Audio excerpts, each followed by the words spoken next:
intención de esto de los amigos del Carmelo es conocer el Carmelo, pero el Carmelo de Santa Teresa, ¿verdad? Porque cuando decimos Carmelo o Carmelitas, estamos hablando de miles de grupos que tienen este nombre, ¿no? Pero solo hay dos más grandes que son los originales, los del Antiguo Testamento, que son los carmelitas a secas, sin más nombre, y nosotros del Nuevo Testamento, carmelitas teresianos, para ser más precisos, antiguamente descalzos. Estas dos grandes familias, hay muchas más grandes todavía que se adhieren a la orden, se llaman también carmelitas. Hay monjas religiosas de todos los colores, acá tuvieron una de esas, los carmelitas de la India, ¿no? Llamados más precisamente carmelitas de María Inmaculada. Pero hay carmelitas de lo que quieran, para ser dulce. Entonces, bueno, esta familia nuestra ya, la de Santa Teresa, se expresa de tres maneras, por orden de parto. Las monjas, no las hermanas, sino las monjas, estrictamente hablando, monjas, la vida monástica, son las monjas que, en el caso nuestro, viven en la clausura. No son como las benedictinas, porque es monacato urbano nuestro, o sea, dentro de la ciudad. El segundo parto de Santa Teresa fueron los frailes, nosotros. Y un parto más lejano, aunque no fue estrictamente de Teresa, pero sí dentro de la familia, fue el Carmelo Seglar. No es el Carmelo Seglar ni los frailes, las monjas, tres familias distintas, sino una sola familia en tres expresiones, ¿sí? Cuando decimos seglar, decimos laicos. ¿Entienden esa expresión? Sí, porque acá hay un Carmelo Seglar.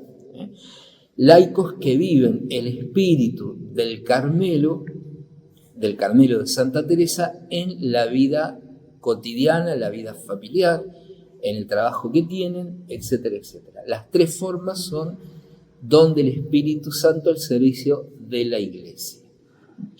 Después de eso se derivarán muchísimos movimientos, grupos, asociaciones, incluso las antiguas cofradías del Carmen, que son mucho más antiguas, que también quieren vivir el espíritu propio del Carmelo.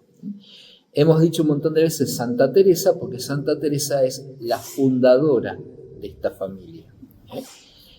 El Antiguo Testamento nuestro, al que perteneció Santa Teresa y también perteneció San Juan de la Cruz, ella tomó algunos elementos de ahí, ¿no? Pero comenzó una nueva manera de vivir porque Dios la había enriquecido con un carisma singular para la Iglesia, ¿no? Este carisma que es donado lo celebramos un día especial, el 26 de agosto. Tiene un nombre raro la fiesta, se llama Transverberación de Santa Teresa, ¿no? Fue una experiencia mística especial que se repitió muchas veces, que San Juan de la Cruz explica que celebra aquellas personas cuyo espíritu se va a derramar en otros más, que esos serían como la cabeza de esa familia, y de ahí derivaría mucho. Y San Juan de la Cruz lo compara a los estigmas de San Francisco. Pero los estigmas de San Francisco también son el don del carisma franciscano para repartirlo en toda la familia, la familia que se origina en él. Bueno, esto es lo primero que decimos. Esta familia, me van siguiendo, van entendiendo, ¿no? Bien. Esta familia, como decimos una y otra vez, tiene un carisma. El carisma no es una costumbre, una forma, porque es un espíritu, ¿no? En la palabra diría haris, que por un lado significa don, pero también por otro lado significa alegría. Es un don espiritual que se expresará a lo largo del tiempo de distintas maneras.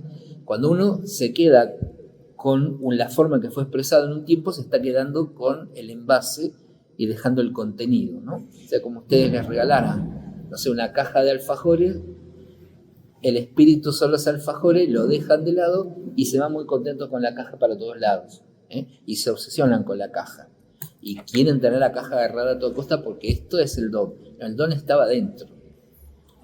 Entonces, a veces las familias religiosas en la historia de la Iglesia han experimentado esto, el gusto por la cajita, ¿no?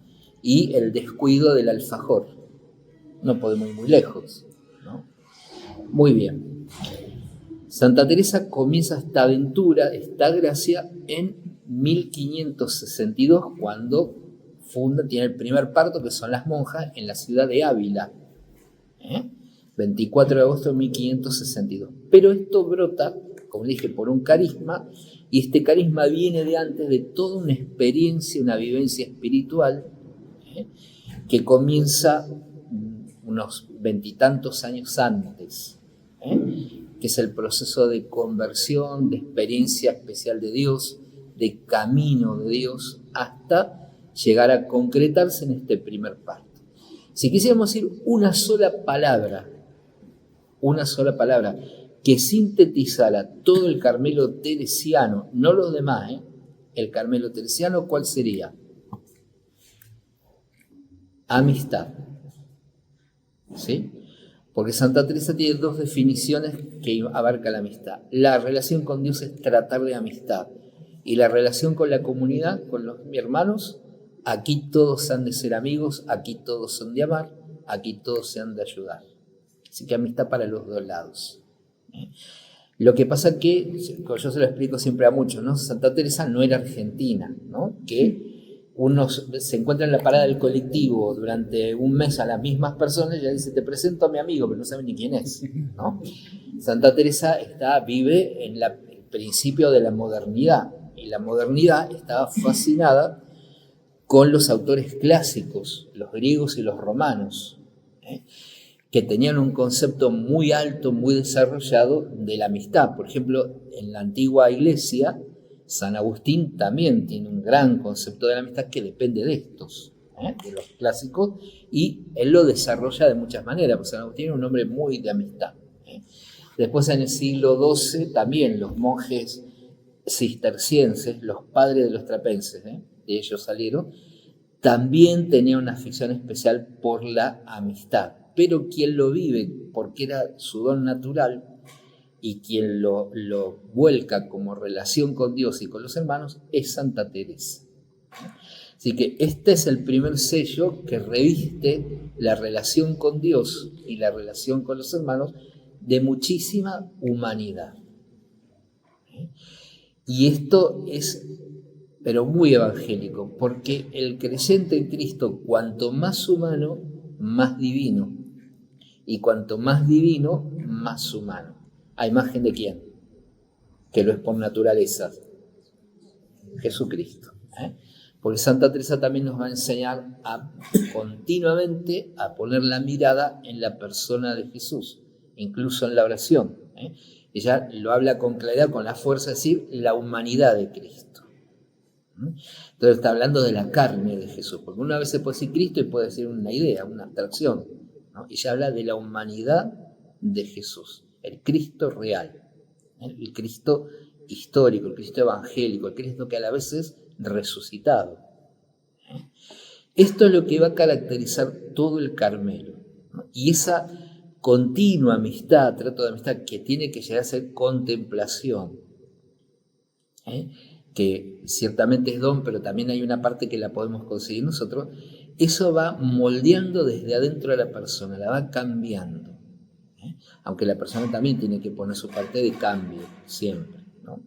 Y va a caracterizar toda una manera de ser, de vivir, de entender todas las cosas muy distinta a, no es que vamos a hablar de una iglesia distinta, de una moral distinta, pero las cosas son escuchadas, vivenciadas de una manera muy distinta, que lo ha generado justamente esta contemplación. Las personas cuando se entregan a la vida de oración a fondo, a la vida de contemplación, siempre digo, hay que aspirar a lo grande, ¿no? Santa Teresa lo insiste. Es como que le digan a ustedes, miren, podrían correr una carrera y se conforman con correr 2 cuadras, cuando pueden correr una maratón, ¿no? No, hay que apuntar a lo grande, aunque vayamos entrenándonos de a poco para llegar a lo grande, pero el apuntar es lo grande.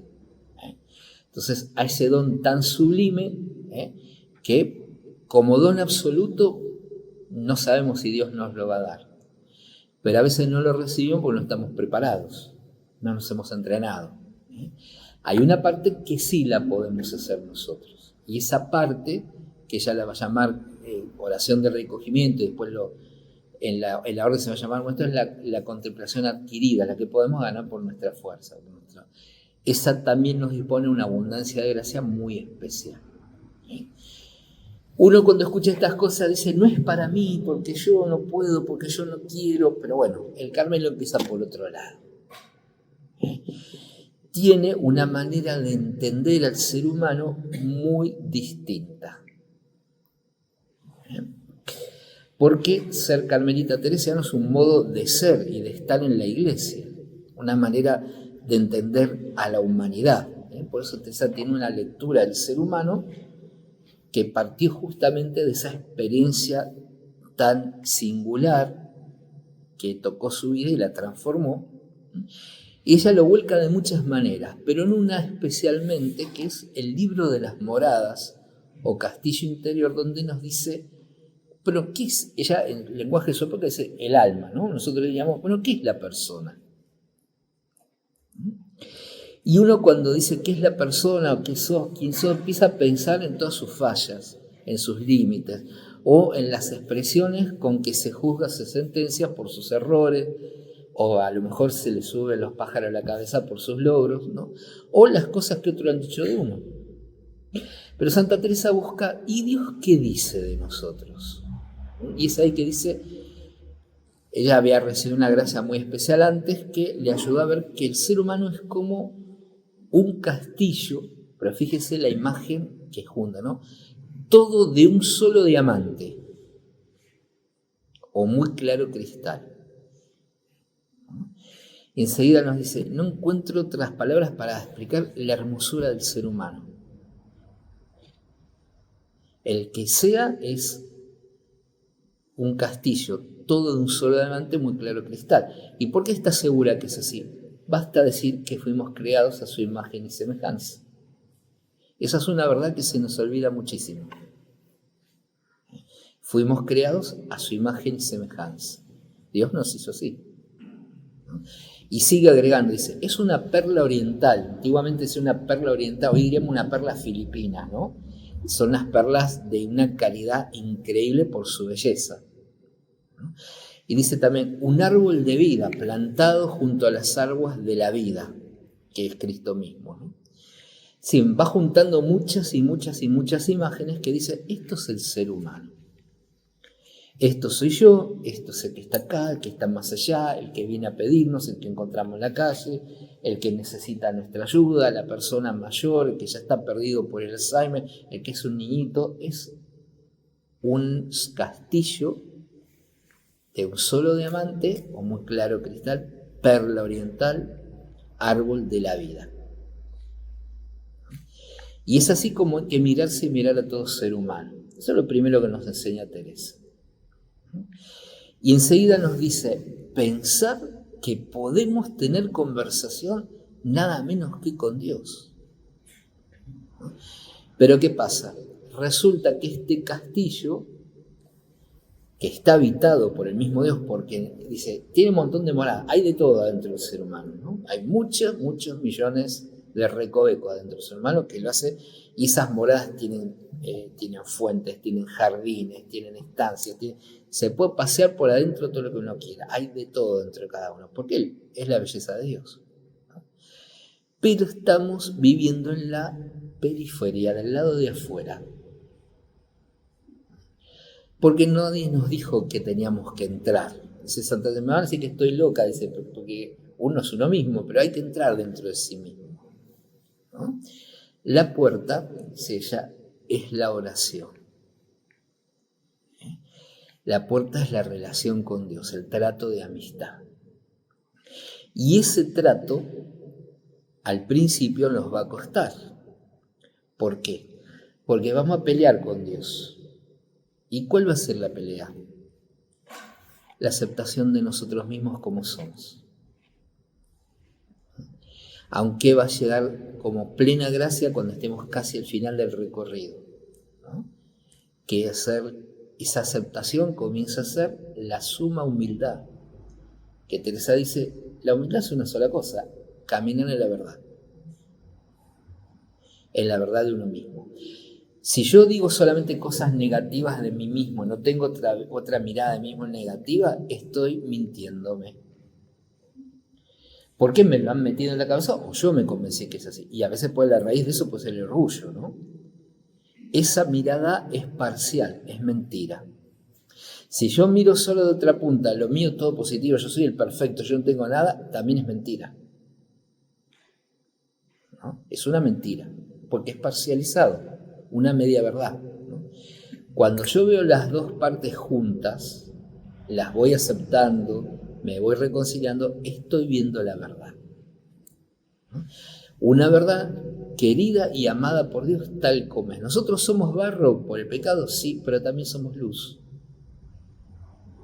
Y sobre todo somos un barro, un muñequito de barro, porque así nos hizo Dios, ¿no? Un muñequito de barro muy amado por Dios. Somos tal como somos, Dios nos ama. Hace poco el Papa León le dijo a una señora que estaba presa, me parece, ¿no? En Barcelona le dijo, Dios te ama como sos, pero soñá con ser mejor. Es exactamente lo que nos está diciendo Santa Teresa.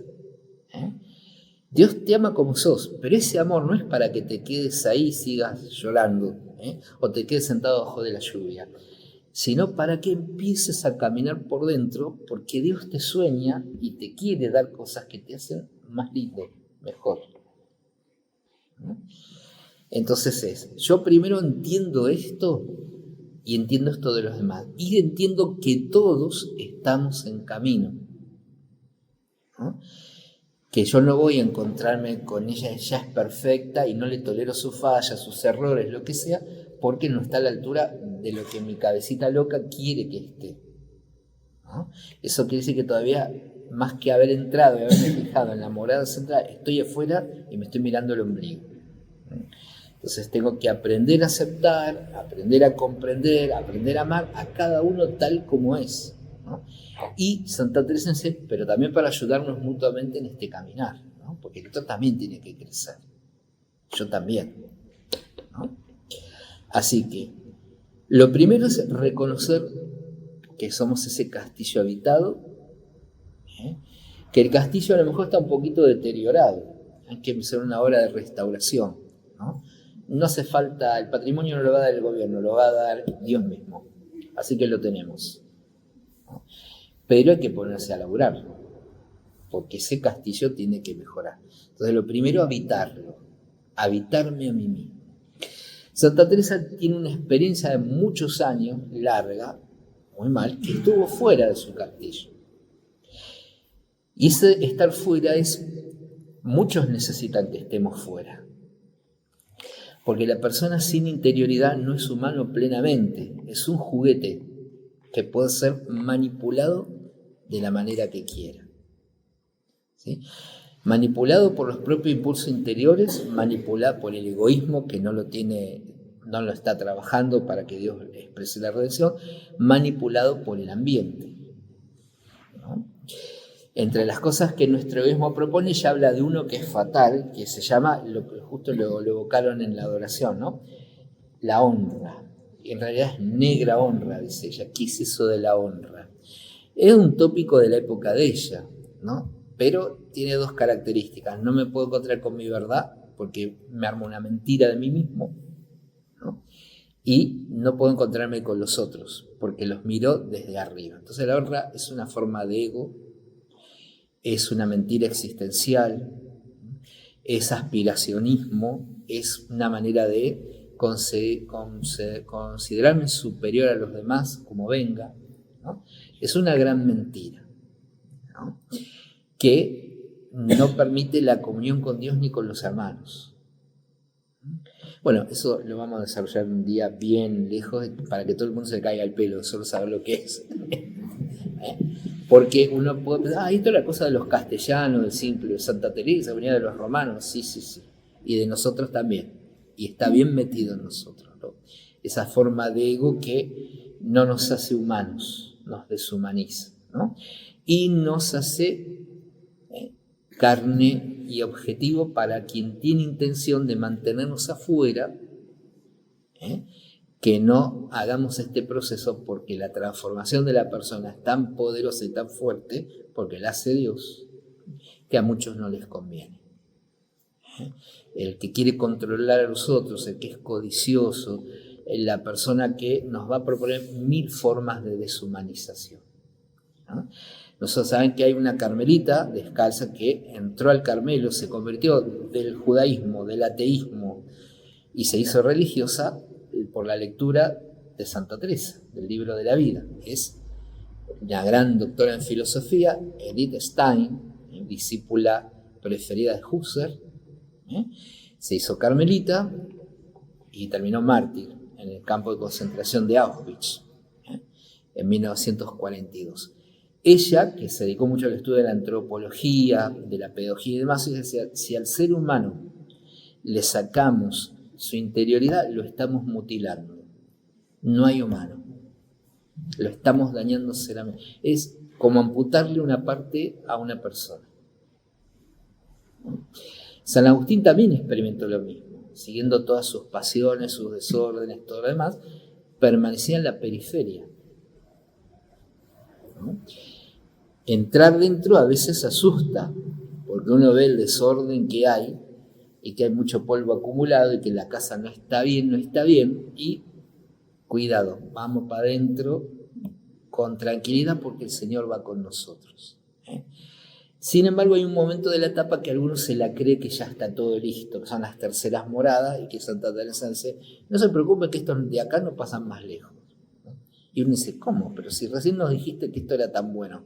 Sí, pero son como el joven rico, no hacen lo que Dios quiere, hacen lo que ellos quieren. Son súper piadosos, correctos, perfectos, que dan miedo, ¿no? Y no van a pasar más adelante, ¿no?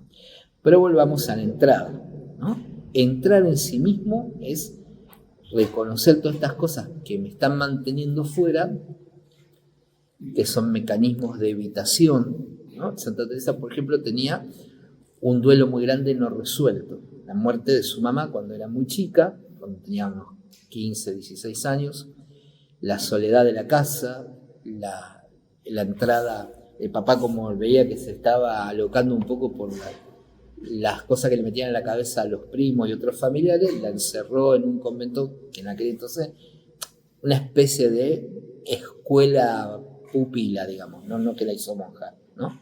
Bueno, al año salió, pero ya estaba mejor, pero no estaba resuelta la cosa. Entró en la Encarnación, el monasterio de las Carmelitas del Antiguo Testamento. Ahí no encontró la ayuda que se necesitaba porque no la había, no existía. Ella va a empezar a formular esto cuando funda el Carmelo, ¿no?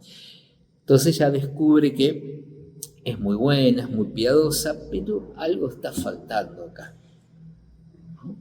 Entonces empieza, dice, a vivir una vida donde se permitía de todo, nada malo inmoralmente, pero es una forma de evasión. Uno se aferra mucho, no estoy haciendo nada malo, pero no estás haciendo nada que te humanice, eso es lo que tenés que hacer. No es simplemente portarte bien, no es que no cruzo con el semáforo en verde, no es eso, ¿no? Es ir más allá de eso, ¿no? Se enferma muy grave, la llevan a un pueblito, tiene un vínculo demasiado intenso con un cura, que es un vínculo de un estilo de amistad demasiado extravertido, exageradamente extravertido, y que le hizo mal. Vuelve al monasterio, bueno, la curación fue muy larga, fue 3 años, estuvo postrada, y comienza a vivir una vida donde dice, y mi vida, que quizá ya se sentía bien, ya se creía que era la campeona de la espiritualidad, porque en el camino cuando iba para allá un tío le había regalado un libro importante de espiritualidad, y ella pensó, bueno, ya practico esto, empezaba a experimentar primeras gracias importantes de Dios, ¿no? Pero enseguida nos va a decir, pero no había raíces, no había virtudes grandes. Entonces pasamos un poco más adelante y se da cuenta que hay como una doble existencia y dice, a ver, yo estoy de pasatiempo en pasatiempo, cuidado, que no se trata de que voy a charlotear con otro, no se trata de que juego al ajedrez, que era una gran ajedrecista, no se trata de estas cosas, no se trata de pasatiempo, se trata de por qué lo estoy usando, no encontrarme conmigo misma, de pasatiempo en pasatiempo, de vanidad en vanidad, cosas superficiales, ¿no? Que llegó el momento que tenía disgusto de las cosas de Dios y decidí dejar la oración. ¿Para qué voy a estar con tanto trato especial con Dios si soy así? Error, porque el que me salva es Dios, yo no. Y decidí hace lo que hacen todos. ¿Usted sabe qué significa esa frase? Esa frase es yo normal, la diríamos nosotros. Esa frase es la mediocridad. Es la decisión de ser mediocres. Y cuando uno se mete en el pozo de la mediocridad no sale más. No puede salir. Porque no le entran balas por ningún lado que le hagan decir, estás mal. ¿No? Se lo cuenta a su papá se lo tomó como que era verdad, su papá ya estaba llegando al final de la vida, y bueno, por suerte le dejaron ir a cuidarlo cuando se estaba muriendo, se encontró con un muy buen confesor, el padre Vicente Barrón, que era dominico, y ahí le dijo, no, todo esto está mal, retoma la oración, vamos a comenzar de vuelta, y le costó un montón. ¿Por qué le costaba tanto? Porque le entendía cómo tengo que hacer el esfuerzo voluntario.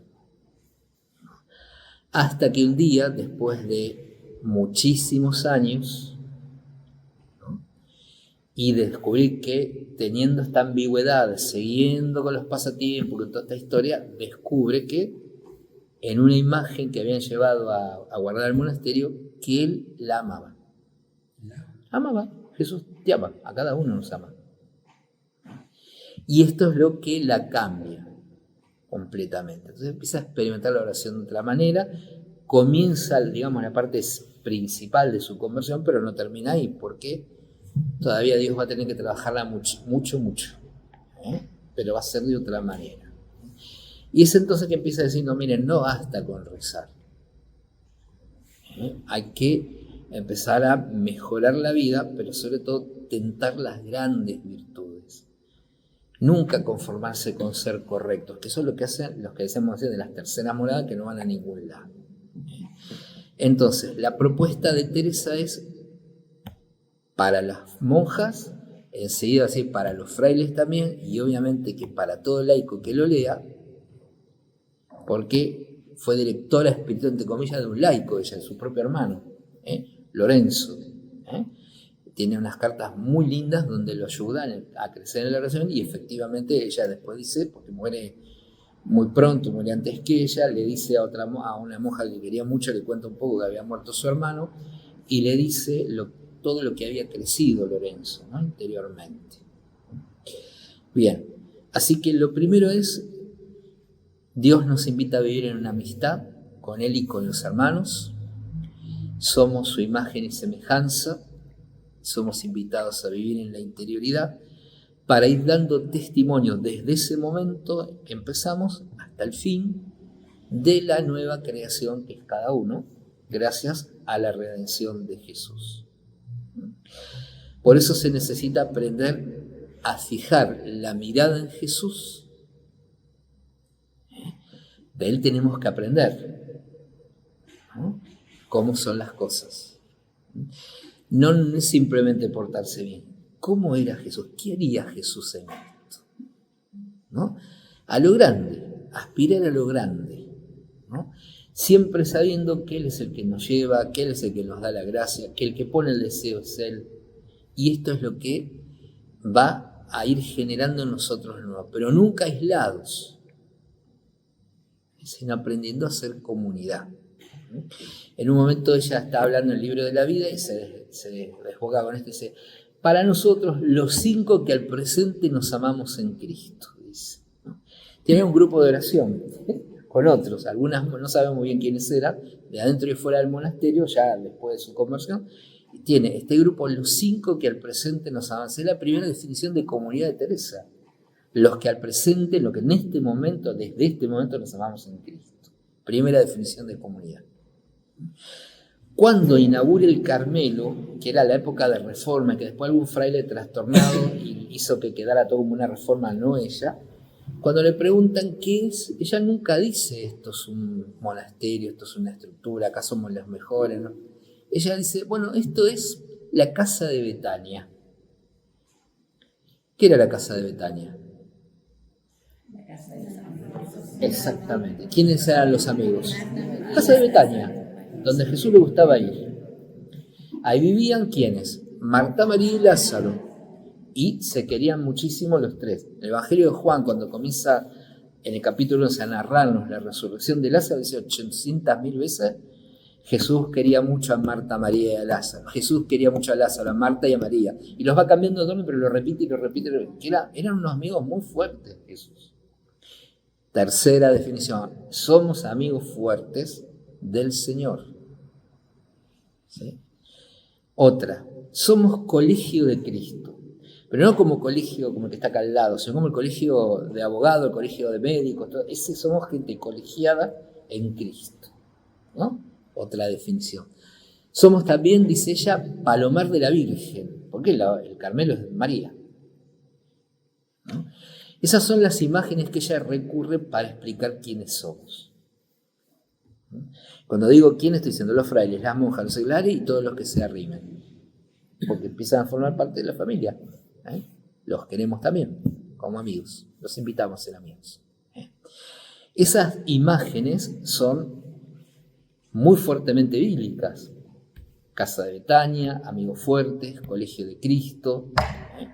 En un momento dice solo casa de Santa Marta a propósito, porque Santa Teresa, ¿qué Jesús contempla? ¿Qué aspecto de Jesús contempla especialmente? Lo ve rezando en el monte, lo ve enseñando a los chicos, lo ve repartiendo panes. ¿Cómo lo ve a Jesús ella? ¿De qué imagen de Jesús se agarra para verlo todo, no? A Jesús siervo, a Jesús servidor. Y al final de las moradas dice, ¿ustedes saben qué ser espiritual es de verdad? Bueno, hacerse esclavos de todo el mundo como Él lo fue. Ya está, ahí nos dijo todo. No es espiritual el que está volando en el cielo como quien acaba de fumarse una buena cosa rara y está colgado de la araña. No es espiritual el que se reza todas las novenas y va cargado de todas las medallitas y rosario habido y por haber, y que se recorre las 7 misas diarias, ¿no? No.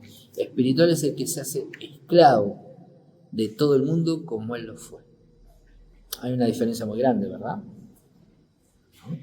Así que siempre va a ser parecerse a Jesús. En un momento muy alto, en las sextas moradas, donde Dios nos limpia a fondo, en lo que San Juan de la Cruz después le dio el nombre de noche, la noche oscura del espíritu, del sentido, Dios nos va asemejando más a Jesús, nos va agraciando, y ella dice, ¿sabe para qué? Para poderlo imitar en el mucho padecer, en ese que Dios nos llamó para sufrir, no, para que nuestras opciones por Jesús sean hasta el fondo y hasta las últimas consecuencias, como lo vivió Jesús. Todo esto es para que nazcan obras, dice Santa Teresa. No nos quiere encerrados, mirándonos el ombligo y diciendo en las reuniones de nuestros grupos que pasan aquelarres, ¿no? Todos son tan malos, porque miren lo que piensan esto, miren lo que hacen los otros, los que van por allá, miren lo que están metidos. No. Santa Teresa, eso no es espiritualidad, eso no es vida en Cristo, ¿no? Eso es cualquier cosa. Estamos juntos, pero para estar al servicio de todos. Y no vamos al servicio de todos en cruzada para golpear a todos con bastón y con palo, sino que estamos al servicio de todos como servidores, como sirvientes, como esclavos de los demás. Porque así fue la vida de Jesús. ¿Sí o no? Cuando Santiago y Juan, que eran los dos primeros ¿cómo se llama? Los primeros que complotan en la iglesia, ¿no? A ver, vamos, los primeros carreristas. Danos un trono a tu izquierda. En realidad, San Marco y San Mateo lo dicen de modo muy gracioso. Danos un lugar a tu izquierda y derecha. ¿Por qué lo dice Mateo? Cuando lo está escribiendo está guiando el ojo. Un lugar a la derecha y a la izquierda de Jesús, ¿quién lo tenía cuando Jesús estaba en su trono? Los dos ladrones. El trono de Jesús es la cruz. Lo que estaban pidiendo los dos sin darse cuenta era ser crucificado. Entonces, sí, no saben lo que están pidiendo, le dice. Y sí, efectivamente lo sabían, ¿no? Entonces, cuando Jesús le dice, no, esto no va por acá, entre ustedes no tiene que ser así, y les da a ellos y a todos los discípulos el sentido de su vida, como el Hijo del Hombre, que no vino para ser servido, sino para servir y dar la vida por una multitud. Es un semitismo, vamos a hablar del pueblo de Jesús, por toda la humanidad. ¿Sí? Entonces, si yo asumo el camino de siervo y de esclavo, no estoy asumiendo cualquier cosa, estoy asumiendo el mismo camino de Jesús, el sentido que le dio su vida. Y esto se nos regala, podemos elegirlo. Pero hay que pensarlo, hay que trabajarlo, hay que charlarlo entre todos, ¿no? Sentarnos. Por eso una comunidad es grande esta, ¿no? Se puede hablar, se puede pensar, se puede compartir y mutuamente dice, ¿para qué estamos acá? Para hacernos espaldas unos a otros, ¿eh? Y poder recorrer este camino juntos, ¿eh?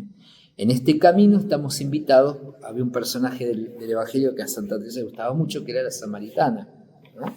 Y nos dice que estamos invitados a tomar esa agua, que ya sabemos que agua es, ¿no? Es el Espíritu Santo, pero para Santa Teresa es el agua de la contemplación, ¿no? El Espíritu Santo que va entrando en nosotros. Y dice, hay que animarse, dice, porque a veces uno no sabe y se queda a 2 pasos de la fuente y no quiere seguir, ¿no?